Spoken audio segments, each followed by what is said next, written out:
This is tips and tricks for job hunting. And as always, at the end of my presentation, I'll open the Q&A floor. The questions don't have to be necessarily related to what I just spoke about. It can be anything that's on your mind related to job hunting, interviewing, anything. Something came up at your current job. Your manager, gave you, funny looks. Whatever it is, I'm here for you. Feel free to ask in the chat. Remember, don't because the first time. And I'm glad we didn't record that one. It was very good. Like, we had very good energy, very good back and forth. A lot of people were asking questions via the microphone. I think it's a little bit more manageable when it's just via the chat. So with that out of the way, let me get started. I don't really have like a PowerPoint presentation. I'm just gonna talk. I'm working on, believe it or not, making PowerPoint presentations takes a lot of time. All right, so let's get started. Again, it's the third time I've said that. But now for real, the topic I want to talk to you about today related to job hunting is the frequency, the cadence of when you should send out job applications. And this is a topic that has special, like, it has some nuance. It has some tricky pitfall, well, not pitfalls, but it has some nuance, right? Like, because a lot of people, you see online a lot of the times, some doom posting, like some really demoralizing stuff of like somebody on TikTok saying like, I've sent 1,000 applications and I haven't gotten any response. And you go like, my God, like if you send 1,000 applications and you don't even get a response. I'm not saying that is like impossible in today's job market.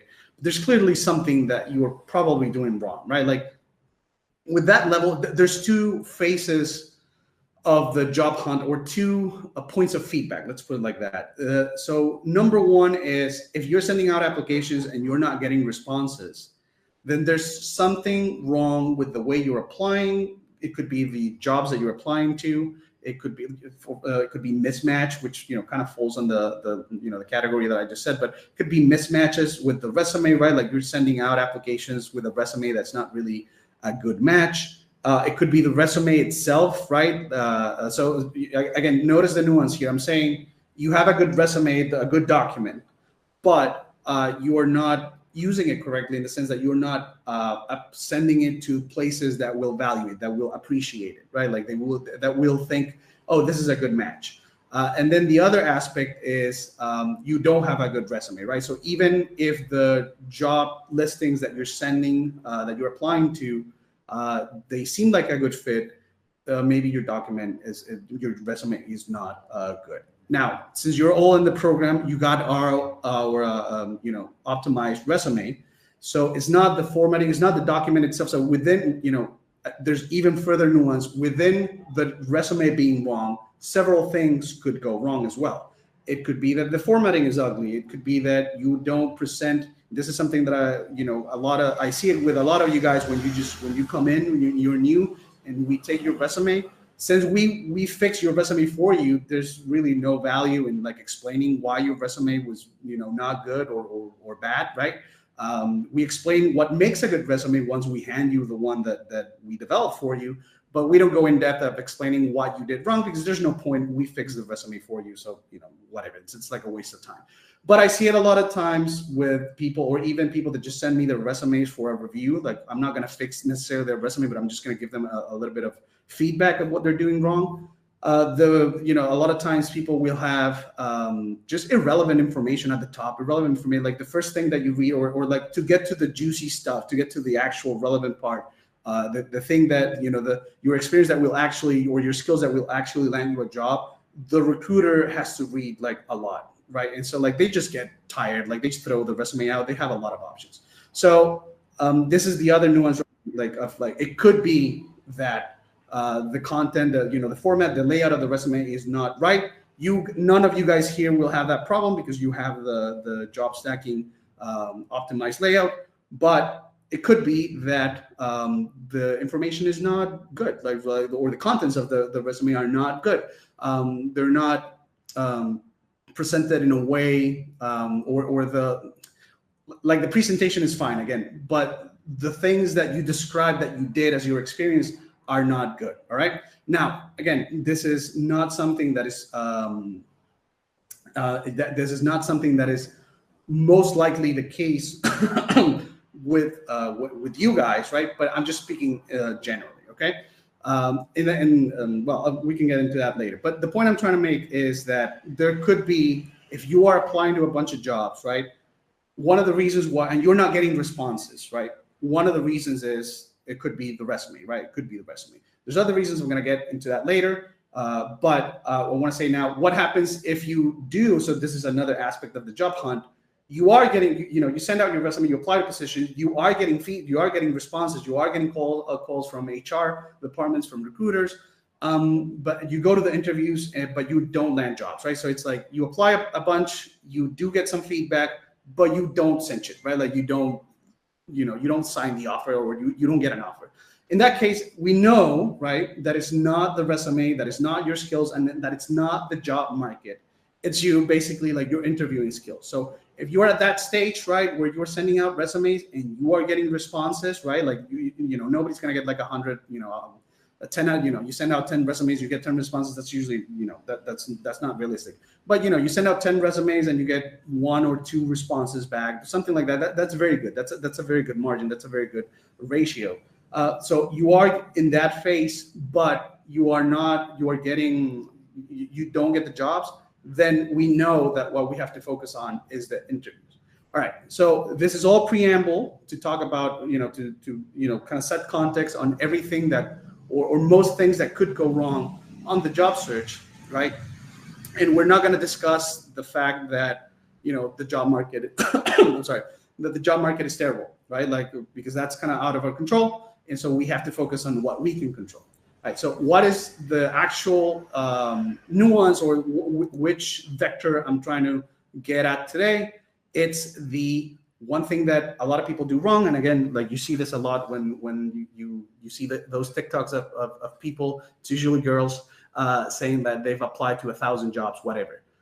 What could be going wrong there that they're not considering, right? Like it's not the resume necessarily, and it's not their skills necessarily.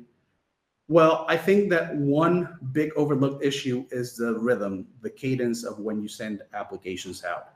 And what I mean by this is that you can't time the job market. And if you remember from the book, from the Job Stacking book, and from the course, I talked that one of the principles, one of the key pillars of job stacking is ABA, always be applying. Why do I say this? Why is it a key pillar of job stacking? Always be applying. Well, when I first was writing the book, when I was first coming up with formalizing the ideas of what I was seeing in the job market, when I was seeing what I was seeing in my experience, I realized that there were 2 problems, basically. Number one, you were never quite safe in your job. You could get fired at any point. You could get laid off at any point. And so there's really no job security. So there's no point in, like, when you get a job, you stop applying, you stop searching for jobs. Right, like that's how a lot of people are in this situation, where they get fired and then it takes months for them to land their, to land a job. Right, it happens to a lot of, well, not necessarily a lot, but it happens to job stackers, right? People with one job that they're doing applications, and then they get fired from the job that they had, but because they were applying, it doesn't take them months to land this kind of, well, it would have been the second job, but now it's replacing the job that they lost. It happens a lot faster, right? And so you always have to be applying. I know it sounds kind of exhausting, but you don't have to, like if you're unemployed, right? Like you're going to send up a lot more applications than if you are employed, right? But the point is, constant, being constant, not trying. So I trace a parallel between the job market and the stock market. One of the biggest advices in investing is don't try to time the market. And it makes even less sense in the job market. You shouldn't try to time the job market either. And it makes even less sense trying to time when I say time, is like choosing specific times at specific points when you're going to start searching for a job, right? It should be a constant, right? So like, for instance, if you try to time the stock market, Well, you could get rich, right? Like if you're very, very lucky, you could get very rich. There's not even that upside in the job market, right? Like if you like, what does it even mean to try to time the job market? It's like, well, you're gonna get jobs easier, all right? Like that's good, but you're not. It's not the same payoffs as with the stock market. So does it make sense to try to time the stock market even with big payoffs? It makes even less sense to try to time the job market, right? And the reason is that you don't know when the job postings are posted.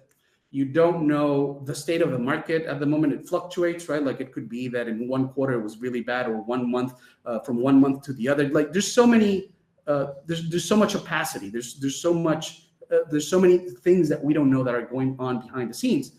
Again, tracing parallels to the stock market, they tell you, don't try to time it. What should you do, right? So what do they tell you to do? Instead of trying to time the stock market, trying to buy the dip, right? Or sell at the, sell at the peak, right? Like you don't know what the peak is, you don't know what the dip is. What do they tell you? Well, they suggest the safest route is this thing called dollar cost average, or dollar costing average, basically. So what that means is that you invest small amounts, but constantly, right? You invest, it's like you're always getting in the market. Like you're always, flowing money into the market. Like you're always getting a little bit of the action, right? So like that if things are way down, well, you bought a little bit of the dip, right? Like you still got in, you still got action. If it's too high, well, you didn't lose a lot of money, right? Like you only invested a little bit, like you were protected in that sense, right? And so the idea is that over time, when you are investing every day, right? Like basically daily, or constant. It doesn't necessarily have to be daily in the stock market, right? But constant investments, right? Like instead of trying to wait for a big crash or wait for the peak to try to sell your investment, you're always connected to the market, right? Like you're always there. And so what does this look like with job applications? This looks like you are not, so let's put it like this. If you're sending, it's very different. It looks very different. You have two people, right? Like one of them, both of them send out 200 applications in 1 month. The spread of those applications will make a huge difference. It's very different for, let's say, the person A, right? They send out 200 applications in a month. But what did they do? Well, they in 1 week, even in 1 day, they sat down 8 hours and they sent out the 200 applications in 1 day. That looks very different from somebody that sent out 200 applications during the month, but that they were sending out a few applications every day. Like let's say between like 5 and 10 applications every day of the month. When you spread that out, when you look that, when you see that spread, it's way different. This person is basically like the person A that did the 200 applications in 1 day or 1 week, or like, very tight together, very, very tightly in a very small range of time. Well, they were basically counting on the job market in that time frame, in that week, right? So if there was, during that time, all the job postings were stale, right? Like in the sense of like, they already got like hundreds of applicants, right? Like the job listing is not new, so your resume is very low on the queue, and they're probably already interviewing, right? So, just very, not good timing, right? Well, that's it. Like you invested all your applications in that particular point of the market, right? Maybe you could have missed new job listings that were open the week before or the week after. You could have missed, maybe some candidate in one of the listings, their preferred candidate dropped out, and they looked at your application because it came just in time, right? Maybe there's new job listings that are being opened, right, as you apply. And so the person that applied to 200 jobs, that's the thing, right? Like in TikTok, they will tell you, they will show, oh, I applied to whatever amount of jobs. They won't necessarily, some people do, but they won't necessarily show you the spread. And sometimes when they do, you'll see that they'll just cluster all the applications together. And this is a big problem because of what I just explained. It's like you're basically committing all your applications to the state of the market in that short time frame where you send them. The person that sent out, person B that sent out 200 applications, right? Like it's the same number. Oh, this is, we sent the same number of applications, but they did it, daily. Well, they were more open to basically providence in a sense, right? Like they were more open to the payoff of, landing, sending the application when the job listing was fresh, right? Like when it was open, recently open. Or you get exposed to new job applications, kind of like the mirror opposite, or well, not the mirror image, but the opposite of the other person. It's like you are, by spreading out your applications, right?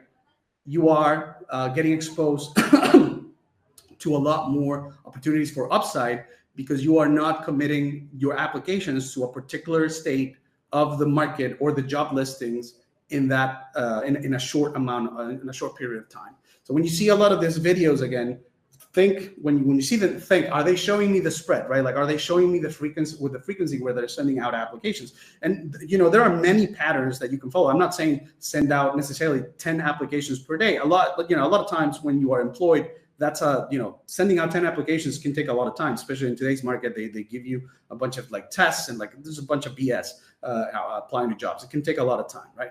But maybe send out, 1 or 2 every day, or maybe make a commitment, right? Like ideally you should be sending out daily, right? Like it's the same with investment. If you can invest a little bit in the stock market every day, it's like the volatility actually decreases, right? I don't know if I'm using the technical, the correct technical terms, so people don't get mad at me at the internet for using the correct terms, trying to convey the basic ideas, all right? Like tracing a parallel between the two. But what I'm trying to say is like the more frequent your investments are, the more spread out your risk is, the less concentrated your risk is. So the same principle applies in the job market. And the same principle. So this is why part of the reason why I say always be applying. The other reason is protection, right? Like if you are employed, you don't want to wait until you're fired, right? Until you lose your job unexpectedly to then start scrambling to try to find a job. You always want to have your finger on the pulse of the market, right? Like this is the idea.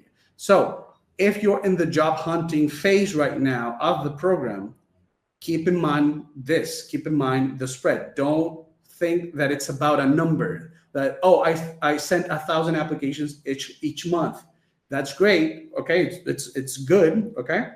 It's not necessarily bad, but it could be even better if instead of you sending 1,000 applications in the last 2 weeks of the month, right? Like where you, or in a couple of days where you just like dedicated the entire day to do that. It's better if you just dedicate a little bit of your time each day sending out applications. And it also helps you. It's a little bit of practice with job stacking. If you only have one job right now, it's a little bit of practice for job stacking because you're going to be doing something related to another job technically during the work hours for your current job. So it's a small practice of like getting those little tasks in that are not necessarily productive towards your employer while you're on the clock, right? So it's a little bit of practice, but the main takeaway is always be applying. This is very important. It's one of the key pillars of job stacking, and be mindful of the spread. Do the application averaging, basically daily average. Like commit to a number a month, but don't concentrate the applications in a particular in a small time frame, like in a small time range of when you send them. Try to spread them out each day, like just a little bit of commitment each day, and this will surely improve your results because you are not committing your applications to a particular snapshot of the market in that moment. You are spreading out your wings, so to speak. You're spreading out your risk by being present in the market at all times.